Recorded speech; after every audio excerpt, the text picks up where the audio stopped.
महात्मा बसवेश्वरांच्या मिरवणुकीत हजारोंच्या संख्येने नागरिक उपस्थितीत. शिवा अखिल भारतीय वीर सेवा युवक संघटनेच्या देगलूर शाखेच्या वतीने प्रतिवर्षाप्रमाणे यंदाही देगलूर शहरात 7 जूनला दुपारी 4 वाजता मनोहरराव धोंडे यांच्या मार्गदर्शनाखाली महात्मा बसवेश्वरांच्या 893व्या जयंतीनिमित्त भव्य मिरवणुकीचे आयोजन करण्यात आले होते. शिवा संघटनेच्या वतीने देगलूर येथे भव्य मिरवणूक काढण्याची प्रथा सन 2004 पासून म्हणजेच मागील 21 वर्षापासून शहरामध्ये शोभायात्रा काढली जाते. ही भव्य शोभायात्रा शुक्रवार रोजी दुपारी ठीक 4 वाजता देगलूर येथील गांधी पुतळ्यापासून आरंभ होत नवीन सराफा महात्मा बसवेश्वर पुतळा ते जुना सराफा लोहिया मैदान अशी निघाली. तरी यात्रेचा समारोप नगरेश्वर मंदिर येथे झाला.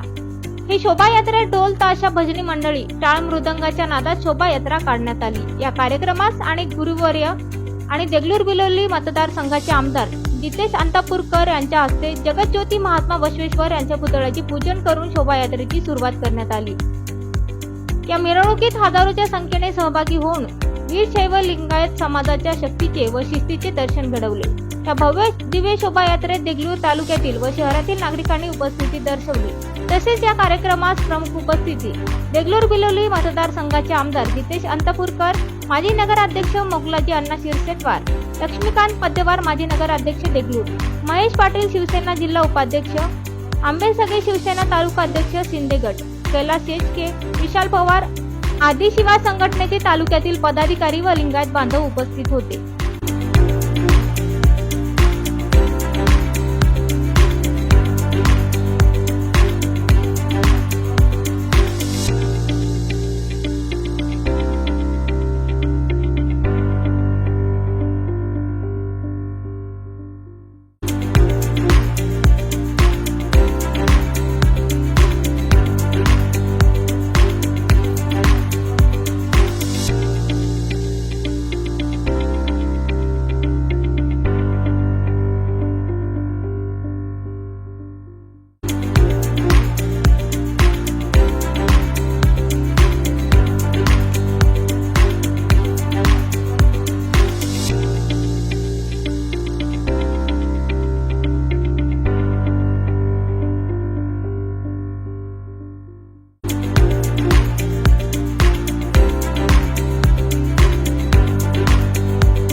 चालू वार्ता या वृत्तपत्रासाठी संपूर्ण महाराष्ट्रात पत्रकार प्रतिनिधी नेमणूक सुरू आहे. आपण इच्छुक असाल तर खाली दिलेल्या नंबरवरती कॉल किंवा व्हॉट्सअप करू शकता.